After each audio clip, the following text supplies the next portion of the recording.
Hellraiser VII Deader is a 2005 direct-to-DVD film. It's once again directed by this guy, Rick Bota.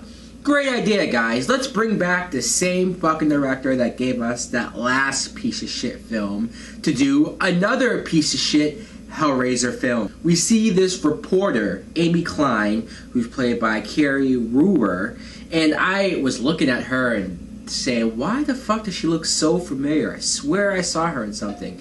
And then I looked her up and I noticed that she was in that movie Anaconda. She was the girl that was so distraught when her boyfriend, Owen Wilson, was eaten by the snake that she got killed off by John Voight.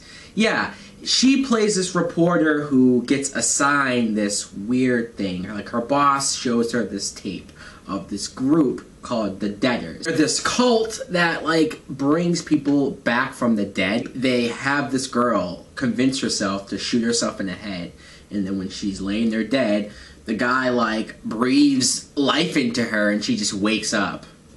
Okay, I don't know how the fuck that works, but fine. Please do it for us. You wouldn't be here if you didn't belong here. She finds this apartment, goes in there, and sees the dead body of this girl who used to be a member of the group. She takes this package that's next to her, and this cube, the puzzle cube, it's in the girl's hand, so she takes it. Like, why the fuck would you take that? Isn't this all evident? Aren't you some type of investigator, reporter? Then she watches the tape, and the girl on the tape tells her, whatever you do, don't fucking open this cube. Don't do it. Don't fucking do it. It's the worst thing ever. Whoever you are, you were meant to find me today. There is no turning back. And above all, don't open the box. So what the fuck does she do? She opens it. Dumb fucking bitch. And from then on, it's basically her trapped in hell. This movie, wow. Wow.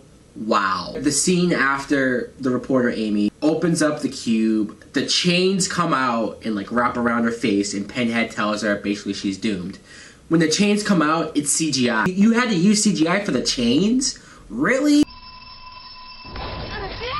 And this user on YouTube, Rambo Wrath for Life, he's reviewed all these movies as well. And I don't necessarily agree with everything he said about the first few Hellraiser films, but these direct-to-DVD ones, I agree 100%. He said that these movies feel like it was someone that wrote a script to a horror film, and whether it was good or bad, who really knows, but they couldn't get the movie made on their own. So what they did, or the movie studios did, is they put the name Hellraiser on it, threw Pinhead in for like a total of 3 to 4 minutes, and boom, it's a Hellraiser movie, so it will sell more. Tell me it's real. If you didn't belong here, you wouldn't be here. If you didn't belong here, you didn't belong here. Tell me it's real.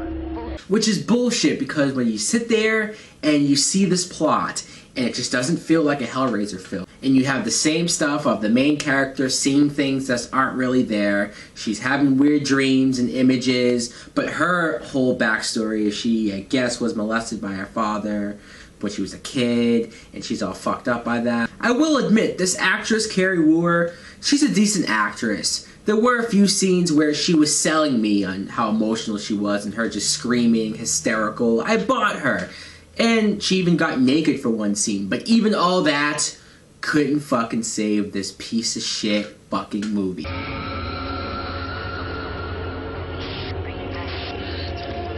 I didn't give a shit about this cult group that somehow brought people back from the dead. They didn't explain how the fuck they did it. And then Pinhead has a quick moment where he tells the leader of the group that he's somehow connected to the toy maker that made the cube. I'm like, wait, we're going back to that whole toy maker storyline from the fourth film?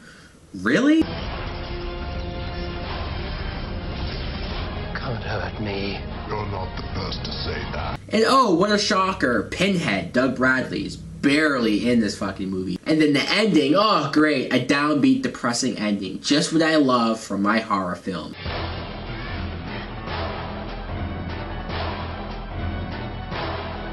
I don't know how many more times I can say this, but these direct-to-DVD sequels are so fucking shitty. Something tells me that they're only making these movies to try to make me appreciate and like the original films just a little bit more. Anyways, guys, let me know in the comments below what you thought of Deader.